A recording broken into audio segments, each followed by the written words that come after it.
This video is a wake-up call para sa lahat ng content creators na freelancers.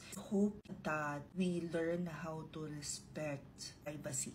Yesterday, may nabasa ako sa isang Facebook group naman na tungkol sa, and I'm pretty sure maraming nakakita nito. Hindi rin ako nagpo-follow dito sa content creator na to because this person has been sharing her screen during live for quite some time na. And hindi ko masyadong nafe-feel yung vibes. So, na-block ko yung mga ganun. Hindi ko alam, no? Sinashare niya yung screen niya, so kita yung ginagawa niya. And I know that, alam mo yun, at the end of the day, lahat naman gustong makatulong. Kaya lang minsan, sa sobrang gusto nating makatulong din, dumadating sa point na parang nangyayari, ang hinahabol na natin is audience, clout, na nakakalimutan na natin na irespeto yung privacy ng mga tao that we work with, clients, yung mga co-VAs natin, yung leads ng clients natin. Ang dami nang one time meron pang isang naka-live na narinig yung information ng customer.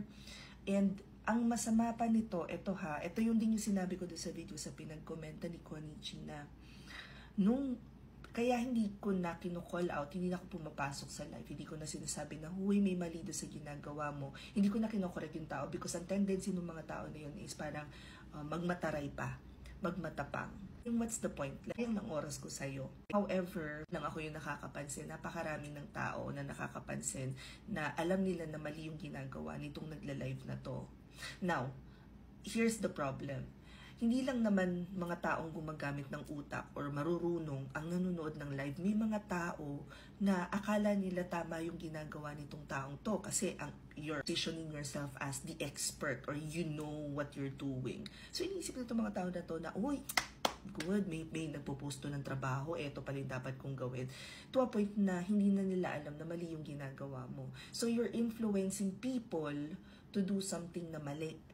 So, my question now is, tapos itong kinall out pa, nagmatapang pa, galit pa siya. And then, nung pinost sa Facebook, galit pa din siya. I'm like, can we all just take a step back?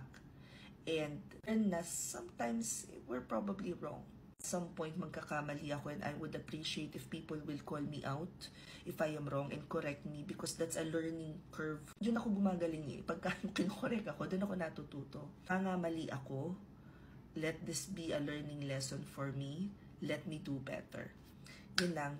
Anyway, sa lahat ng content creators about freelancing, as long as you stay, I promise you, as long as you stay genuine, as long as you stay true to yourself, and as long as you still continuously learn, even if you're already earning, malayo ang mararating nyo.